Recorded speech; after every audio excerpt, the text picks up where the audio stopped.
Now that everyone's settled in, I expected Monika to kick off some scheduled activities for the club, but that doesn't seem to be the case. Sayori and Monika are having a cheery conversation in the corner. Yuri's face is already buried in a book. I can't help but notice her intense expression, like she was waiting for this chance. Meanwhile, Natsuki is rummaging around in the closet. Ugh! I hear Natsuki utter an exasperated sigh from within the closet. She seems to be annoyed by something. I approach her, in case she needs a hand. You looking for something in there?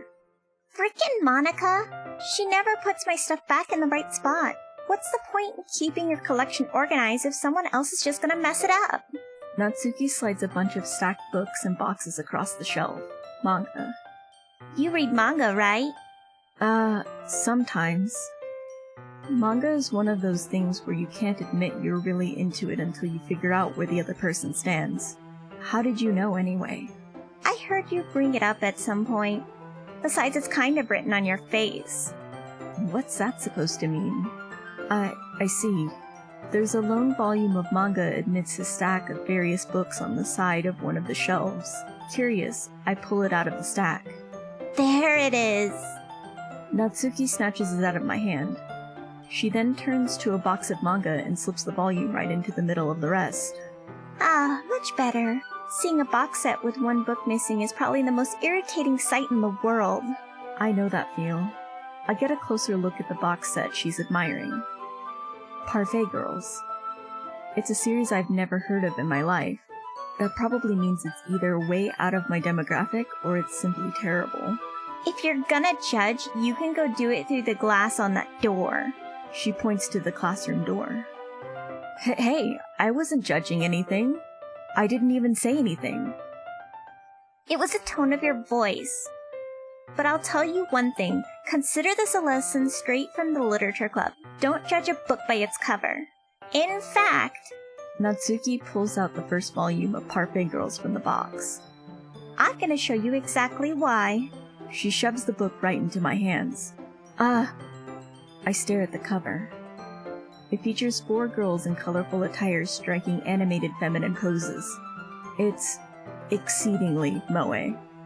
Don't just stand there. Natsuki grabs my arm and pulls me out of the closet. She then takes a seat against the wall beneath the windowsills. She pats the ground next to her, signaling me to sit there. Wouldn't chairs be more comfortable? I take my seat. Chairs wouldn't work. We can't read at the same time like that. Why's that? I guess it's easier to be close together like this. Don't just say that! You'll make me feel weird about it. Natsuki crosses her arms and scooches an inch away from me. Sorry, I didn't exactly expect to be sitting this close to her either. Not that I can say it's a particularly bad thing. I open the book. It's only a few seconds before Natsuki once again inches closer, reclaiming the additional space while she hopes I won't notice. I can feel her peering over my shoulder, much more eager to begin reading than I am. Wow, how long has it been since I've read the beginning? You don't go back and flip through the older volumes every now and then? Not really. Maybe sometimes after I've already finished the series. Hey, are you paying attention? I am, but nothing's really happened yet, so I can talk at the same time. It looks like it's about a bunch of friends in high school. Typical slice-of-life affair. I kind of grew out of these since it's rare for the writing to be entertaining enough to make up for the lack of plot. So, what should I expect from this? Is there going to be plot? Well, obviously. You think I would enjoy something that didn't have a plot? I mean, well, I guess I know what you're saying. A lot of the beginning is about simple things. Like, there's a really funny chapter where they're obsessed with the guy at the ice cream shop, but that just helps you get to know the characters. And besides, it's still entertaining. But later on, there's all kinds of drama. Like when they get into all their backstories and when some of the romance starts to happen. That's really what makes it so good. There are so many touching parts. Is that so? It sounds like you really know what you're talking about. Maybe I underestimated you. Hey, wait! What's that supposed to mean? Natsuki gives me a little shove. I just meant that I haven't yet seen you at your full power. Good save. This chapter seems like it's about baking. This is just a guess, but is there a lot of baking in this manga? Well, Natsuki pauses for a moment, as if she doesn't want to admit something. yeah. Why does that matter? It doesn't. I was just curious, since you enjoy baking too, right? That's just a coincidence. I just happened to get into baking around the same time I got this manga. Like I would ever get into anything because it's in a manga. I feel bad for anyone that impressionable. Definitely not a coincidence. I guess that explained Natsuki's interest in baking. Still, of all the hobbies to pick up from a manga, that's definitely one of the better ones. Not to mention she's really good at it, so who am I to judge? Eagles can fly. Monkeys can climb. Crickets can leap. Horses can race. Owls can seek. Cheetahs can run. Eagles can fly. People can try, but that's about it.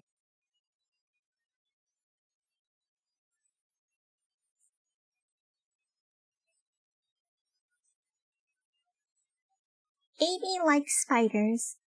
You know what I heard about Amy? Amy likes spiders. Icky, wriggly, hairy, ugly spiders. That's why I'm not friends with her. Amy has a cute singing voice. I heard her singing my favorite love song. Every time she sang the chorus, my heart would pound to the rhythm of the words. But she likes spiders. That's why I'm not friends with her. One time, I hurt my leg really bad. Amy helped me up and took me to the nurse. I tried not to let her touch me. She likes spiders, so her hands are probably gross. That's why I'm not friends with her. Amy has a lot of friends. I always see her talking to people. She probably talks about spiders. What if her friends start to like spiders too? That's why I'm not friends with her. It doesn't matter if she has other hobbies. It doesn't matter if she keeps it private. It doesn't matter if it doesn't hurt anyone. It's gross. She's gross. The world is better off without spider lovers, and I'm gonna tell everyone.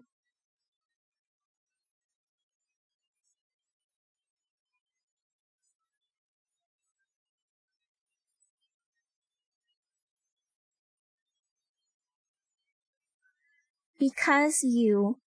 Tomorrow will be brighter with me around, but when today is dim, I can only look down. My looking is a little more forward, because you look at me. When I want to say something, I say it with a shout, but my truest feelings can never come out. My words are a little less empty, because you listen to me. When something is above me, I reach for the stars, but when I feel small, I don't get very far. My standing is a little bit taller, because you sit with me. I believe in myself with all of my heart, but what do I do when it's all torn apart? My faith is a little bit stronger because you trusted me. My pen always puts my feelings to the test. I'm not a good writer, but my best is my best. My poems are a little bit dearer because you think of me. Because you. Because you. Because you.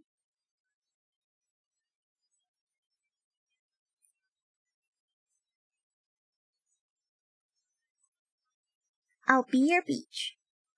Your mind is so full of troubles and fears that diminished your wonder over the years. But today I have a special place, a beach for us to go.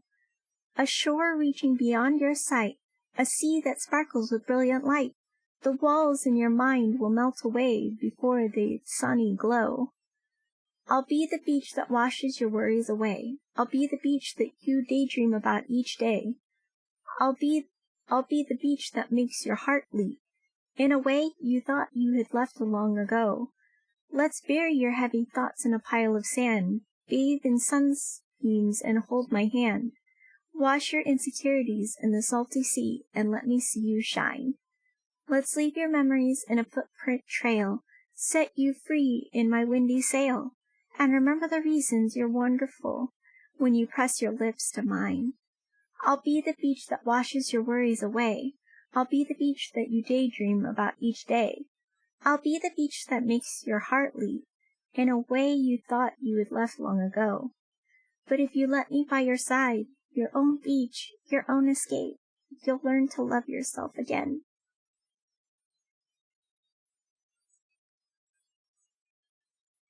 I don't know how else to bring this up, but there's been something I've been worried about. Yuri has been acting kind of strange lately. You've only been here a few days, so you may not know what I mean, but she's not normally like this. She's always been quiet and polite and attentive, things like that. Okay, this is really embarrassing, but I'm forcing myself to suck it up. The truth is, I'm really worried about her, but if I try to talk to her, she'll just get mad at me again. I don't know what to do. I think you're the only person that she'll listen to. I don't know why, but please try to do something. Maybe you can convince her to talk to a therapist. I've always wanted to try being better friends with Yuri, and it really hurts me to see this happening. I know I'm going to hate myself later for admitting that, but right now I don't care. I just feel so helpless. So please, if you can do something to help, I don't want anything bad to happen to her. I'll make you cupcakes if I have to. Just please try to do something. As for Monica, I don't know why, but she's been really dismissive about this. It's like she wants us to ignore it. So I'm mad at her right now, and that's why I'm coming to you about this. Don't let her know I wrote this. Just pretend I gave you a really good poem, okay? I'm counting on you. Thanks for reading.